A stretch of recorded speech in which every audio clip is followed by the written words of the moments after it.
صبر اور نماز سے مدد طلب کرو.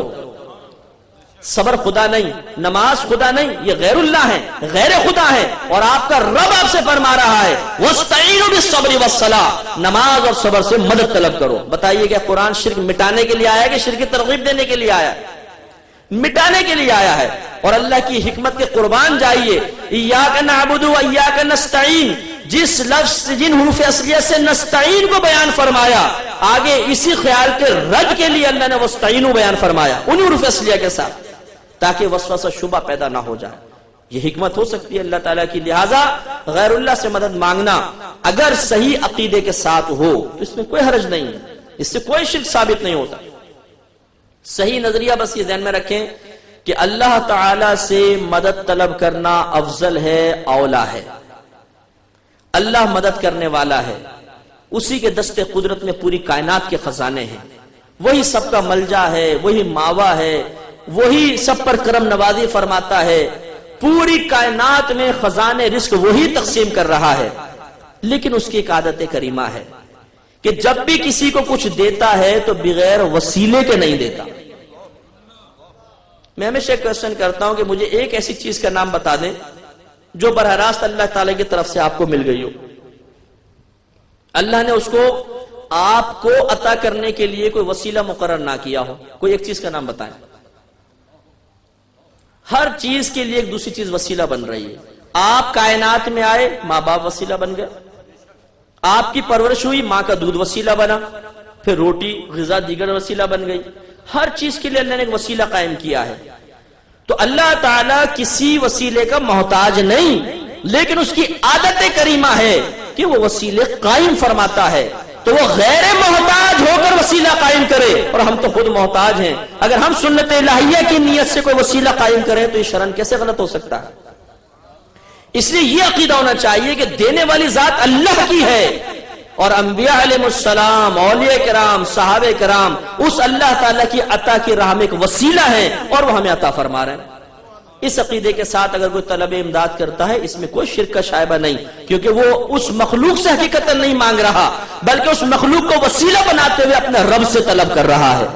تو جو اپنے رب سے مانگ رہا ہو وہ مشرک کیسے ہو سکتا ہے؟ تو اس طرح آپ کئی معمولات لیتے جائیے، انشاءاللہ آپ یہ دیکھیں گے کہ وہ شرک کے زمرے میں نہیں آتے ہیں. اب یہ دیکھیے میں آپ سے پوچھتا ہوں، بتائیے انگوٹھے چومنا شرک ہے کہ نہیں؟ اب آپ سوچیں گے اس میں شرک کا شائبہ کیا ہے؟ اگر اللہ کا نام سن کر یا اللہ کے ساتھ کوئی خاص ہوتا ہے اس کے لیے انگوٹھے چومے جاتے، پھر نبی کے لیے ہوتا تو کوئی وسوسہ بھی آتا. اب کہاں انگوٹھے چومنا صرف نبی کے لیے خاص، اس میں کون سا شرک کا شائبہ ہے بتائیے؟ کوئی شرک فی ذات ثابت ہو رہا ہے، کوئی شرک فی صفات ثابت ہو رہا ہے. نبی کے لیے اگر انگوٹھے چوم کے تو آنکھوں سے لگاتا ہے تو کیا نبی کو معبود سمجھ رہا ہے، قدیم سمجھ رہا ہے، خالق و مالک سمجھ رہا ہے؟ نہیں.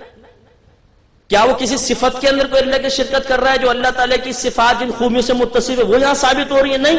تو انگوٹھے چومنا شرک کیسے ہو سکتا ہے؟ خود سوچئے. بالکل بچکانہ بات ہے، بالکل بچکانہ بات. جیسے میں کہوں کہ یہ بچھو ہے، دلیل دیجئے تو مجھے پتہ نہیں بچھو ہے.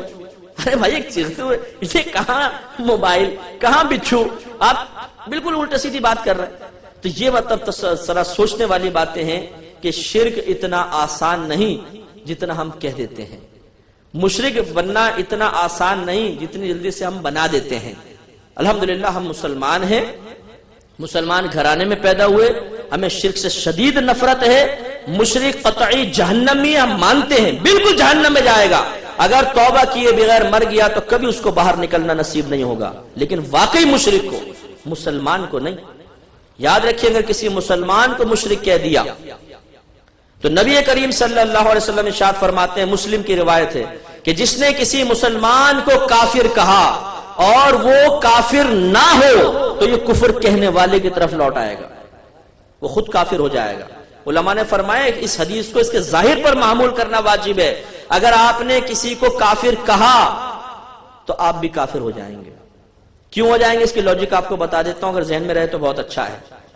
مسلمان اور کافر یہ جو دو لفظ آپ کسی پر بولتے ہیں اس کے عقیدے کے اعتبار سے بولتے ہیں. آپ کسی کے عقیدے کو درست پاتے ہیں تو کہتے ہیں آپ مسلمان ہیں، کسی کے عقیدے میں بگاڑ اور فساد ہے، آپ کہتے ہیں آپ کافر ہو، ہے کہ نہیں؟ ایسا ہوتا ہے نا؟ تو معلوم ہوا کہ مسلمان یا کافر کہنا اصل میں عقیدے کے صحیح ہونے یا غلط ہونے کے اعتبار سے ہے۔ یہ رد المحتار میں علامہ ابن عابدین شامی رحمۃ اللہ علیہ نے علت لکھی ہے جو میں آپ کو بتا رہا ہوں۔ اب اگر آپ کسی مسلمان کو کہتے ہیں تم کافر ہو اور وہ کافر نہیں، تو ہم اسے کافر کب بولیں گے؟ جب اس کے عقیدے کفریہ ہوں گے، حالانکہ اس کے عقیدے کفریہ نہیں ہے، مسلمانوں والے ہیں۔ تو گویا کہ ہم نے اسے کافر کہہ کے یہ ثابت کرنے کی کوشش کی کہ اس کے تمام اسلامی عقائد کفریہ ہیں، تو اسے کافر کہنے کی وجہ سے ہم کافر نہیں ہوئے، بلکہ اس کے اسلامی عقائد کو کفریہ عقائد قرار دینے کی بنا پر اللہ تعالیٰ ہمیں دار اسلام سے خارج کر دیتا۔ یہ ہے اصل علت۔ اب مسلمان کو مشرک کہنا کتنی بری بات ہے۔ بولتے جی داتا صاحب کا مزار شرک کا اڈا ہے، شرک ہو رہا ہے، لوگ سجدے کر رہے ہیں وغیرہ وغیرہ۔ میں ایک نفیس بات کہتا ہوں، ذرا سے توجہ کیجئے گا، اپنی سابقہ زندگی پہ نظر دوڑائیں دیانتداری کے ساتھ۔ آپ اگر کبھی مزار پر گئے، آپ نے اپنی آنکھوں سے کسی آدمی کو خاص سجدہ کرتے ہوئے دیکھا ہے قبر کو؟ خود سوچئے گا، بس مجھے نہ کہیں، خود سوچئے گا جو سجدے کی حیت ہے۔ کبھی آپ نے زندگی میں کسی ایک شخص کو بھی قبر کو اس طرح سجدہ کرتے ہوئے دیکھا ہے؟ دیانتداری سے سوچئے گا۔ میں خدا کی قسم کھا کے کہتا ہوں، سینکڑوں مزاروں پہ گیا ہوں، آج تک اپنی زندگی میں کسی قبر کو سجدہ کرتے ہوئے نہیں دیکھا، خدا کی قسم کھا کے کہتا ہوں۔ اور آپ بھی اب سوچیں گے آنکھیں بند کر کے تو آپ کہیں گے واقعی صحیح کہہ رہے ہیں، ہم نے تو خالی سنا ہے یہ قبر پرستی ہوتی ہے، قبر کو سجدہ کر رہے ہیں۔ نہیں، کوئی سجدہ نہیں کرتا، پھر بالفرض اگر سجدہ بھی کر رہا ہو، بالفرض سجدہ بھی کر رہا ہو۔ ذرا توجہ رکھیے گا، آخری بات، پھر میں اپنے میزبان کے موضوع کی طرف آؤں گا۔ تو سجدہ دو طرح کا ہوتا ہے، اور بھی قسمیں لیکن ہم بڑی دو لیتے ہیں۔ ایک سجدہ عبادت، ایک سجدہ تعظیمی۔ سجدہ عبادت کا مطلب یہ ہے کہ کسی کو عبادت کے لائق سمجھ کر اسے سجدہ کرنا، اور سجدہ تعظیمی کا مطلب یہ ہے کہ اسے لائق عبادت تو نہ سمجھا جائے، قابل تعظیم سمجھتے ہوئے اسے سجدہ کرنا سجدہ تعظیمی ہے۔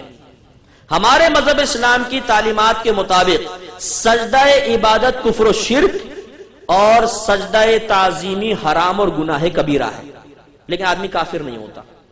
اب دیانتداری سے بتائیے، اگر ایک گاؤں کا، پنڈ کا دیہاتی بھی کسی صاحب مزار کی قبر پہ سجدہ کر رہا ہو تو کیا وہ اسے معبود سمجھ کر سجدہ کر سکتا ہے؟ میرے خیال میں کبھی بھی نہیں۔ وہ اسے اللہ کا ولی سمجھ کر، قابل تعظیم سمجھ کر ہی سجدہ کرے گا۔